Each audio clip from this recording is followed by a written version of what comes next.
어느 날 나는 건강을 다시금 생각하게 되는 계기를 맞이하게 되었어요. 평소처럼 하루 일과를 마무리하고 잠자리에 누웠는데 쉽게 잠이 오지 않았죠. 꾸준히 알아오던 잦은 감기와 무기력감에 지쳐가고 있었던 저는 건강한 삶을 살고 싶다는 생각이 강하게 들었습니다. 그래서 진정으로 변화가 필요하다는 결론에 이르렀고 각종 건강 관련 자료들을 읽기 시작했어요. 그러던 중 우연히 발견한 것이 바로 유명한 건강 전문가의 아침 루틴이었습니다. 이 건강 전문가의 아침 루틴은 매우 간단했어요. 첫째로 아침에 일어나자마자 창문을 열어 신선한 공기를 마시며 가벼운 스트레칭을 하라는 것이었죠. 처음에는 창문을 여는 것조차도 귀찮게 느껴졌지만 매일 아침마다 쌀쌀한 공기가 몸에 닿을 때 느껴지는 상쾌함은 저를 조금씩 더 활동적으로 변하게 했어요. 스트레칭을 하며 하루를 시작하는 것은 몸의 긴장을 풀어주고 하루 종일 느낄 수 있는 피로감을 확연히 줄여주었습니다. 둘째로 이 건강 전문가가 추천한 것은 간단한 명상과 호흡 운동이었습니다. 아침에 일어나서 커피를 마시기 전에 조용한 곳에 앉아 10분 동안 자신의 호흡에 집중하는 시간을 가져보라고 하더군요. 처음에는 10분이라는 시간이 길어 보였지만 집중하는 법을 조금씩 배워가게 되었고 어느새 마음이 한결 차분하고 가벼워지는 것을 느낄 수 있었답니다. 셋째로는 간단한 아침 식사였습니다. 많은 사람들은 아침 식사를 건너뛰기 쉬운데요. 이 전문가 역시 건강의 시작은 아침 식사에서 비롯된다고 했습니다. 저는 간단히 요구르트에 과일과 견과류를 곁들인 식사를 해보았습니다. 꾸준히 챙겨 먹다 보니 차츰 몸이 가볍고 활기차지는 걸 느낄 수 있었습니다. 마지막으로 아침 15분 동안은 산책을 하려고 노력했어요. 햇살 아래서 가벼운 산책을 하면 몸이 자연스럽게 깨어나고 세상의 소리와 풍경 속에 잠시라도 심신이 치유되는 기분이 들었어요. 25분의 산책은 몸의 건강함뿐 아니라 마음의 평화도 동시에 가져다 주었답니다. 이렇게 저는 새로운 아침 루틴을 꾸준히 실천해봤어요.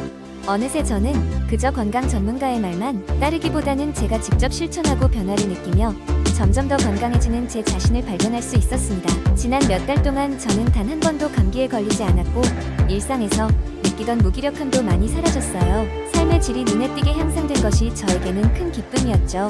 무엇보다 중요한 것은 이 루틴을 가지면서 단순히 건강해진 것뿐 아니라 건강이란 작은 변화에서 시작된다는 소중한 교훈을 얻었다는 것입니다.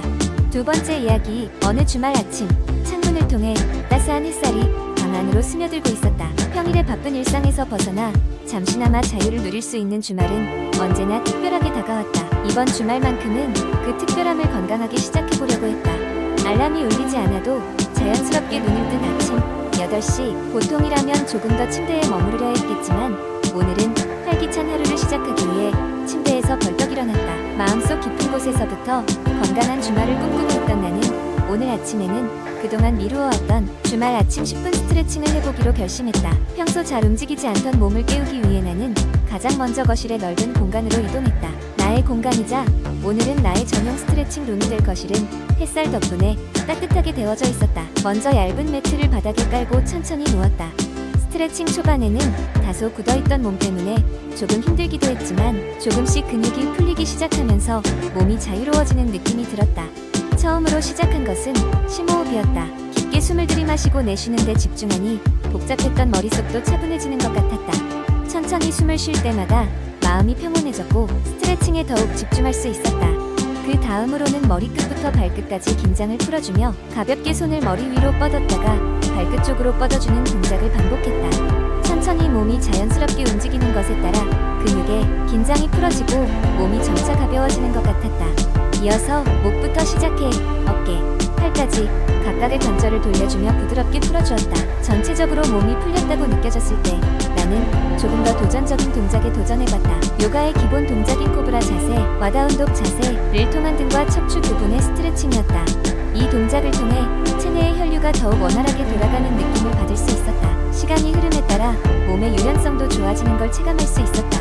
마지막으로 몸의 중심을 잡기 위해 간단한 균형 잡기 동작을 해보았다. 왼쪽 다리로 균형을 잡고 오른쪽 다리를 들어 올린 채 손을 천천히 하늘로 뻗었다. 짧은 시간이었지만 내 마음과 몸이 하나 되는 순간이었다. 그 순간 온몸으로 느껴지는 활력이 하루를 건강하게 시작할 수 있는 작은 기적 같았다. 10분이라는 비교적 짧은 시간이 지나고 나자 몸은 어느새 가벼워졌고 마음도 한결 홀가분해졌다. 단순히 몸을 움직이는 것만으로도 이렇게 활력을 얻을 수 있다는 사실이 새롭게 다가왔다. 이렇게 나의 주말 아침은 그 어느 때보다 풍요롭고 건강하게 시작되었다. 스트레칭 후에 마시는 따뜻한 차 한 잔은 맛이 더욱 좋았고 창밖의 초록빛을 바라보며 즐기는 여유로운 시간은 나를 행복하게 해주었다. 문득 생각해보니 건강한 시작은 어려운 일이 아니었다. 단 10분의 스트레칭으로도 충분히 건강하고 활기차게 하루를 시작할 수 있었다. 이제 나는 매주 주말마다 20분을 고대하게 되었다. 그리고 이 작은 습관이 나의 일상 속에서도 자리를 잡아갔다. 이렇게 작은 습관 하나가 내 삶에 이렇게 큰 변화를 줄 수 있다는 것을 알게 되어 매우 기뻤다.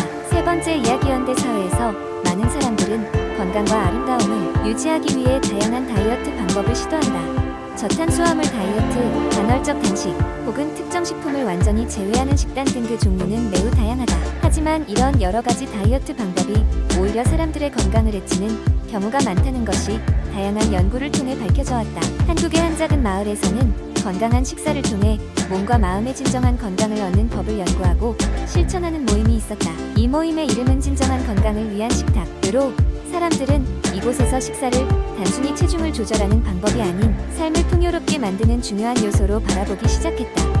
모임을 주도하는 이는 현수라는 이름을 가진 중년의 남성이었다. 그는 어린 시절부터 자연과 함께 자라며 다양한 식물의 효능을 몸소 익혔고 이를 바탕으로 건강한 식생활에 깊은 관심을 가지게 되었다. 그는 사람들에게 자연에 가까운 음식을 먹고 자신만의 속도로 즐기는 것이 중요하다고 강조했다. 특히 그는 다음의 몇 가지 원칙을 제안했다. 첫째, 자연식품 중심의 식사를 실천하라. 현대의 가공식품은 무시할 수 없는 편리함을 제공하지만 그로 인한 건강 문제도 뒤따른다. 가급적 자연 상태에 가까운 식재료를 선택하라는 것이다. 예를 들어 신선한 채소, 소량의 곡류, 지역에서 나는 제철 과일과 같은 것들이다. 둘째, 음식의 다양성을 유지하라. 특정 음식만을 고집하거나 특정 영양소만을 과도하게 섭취하는 것은 건강을 해칠 수 있다. 다양한 색깔과 질감의 음식을 섭취함으로써 자연스럽게 모든 영양소를 섭취할 수 있다는 게 그의 지론이었다. 셋째, 음식과의 관계를 새롭게 정의하라. 음식을 단순히 몸의 연료를 공급하기 위한 수단으로 보지 말고 자신과의 약속처럼 소중히 여기라는 것이다. 음식을 먹을 때 모든 감각을 동원해 그 맛과 향을 체험하고 이를 통해 마음의 안정감도 얻으라는 것이다. 현수의 이러한 철학은 사람들에게 큰 반향을 일으켰다.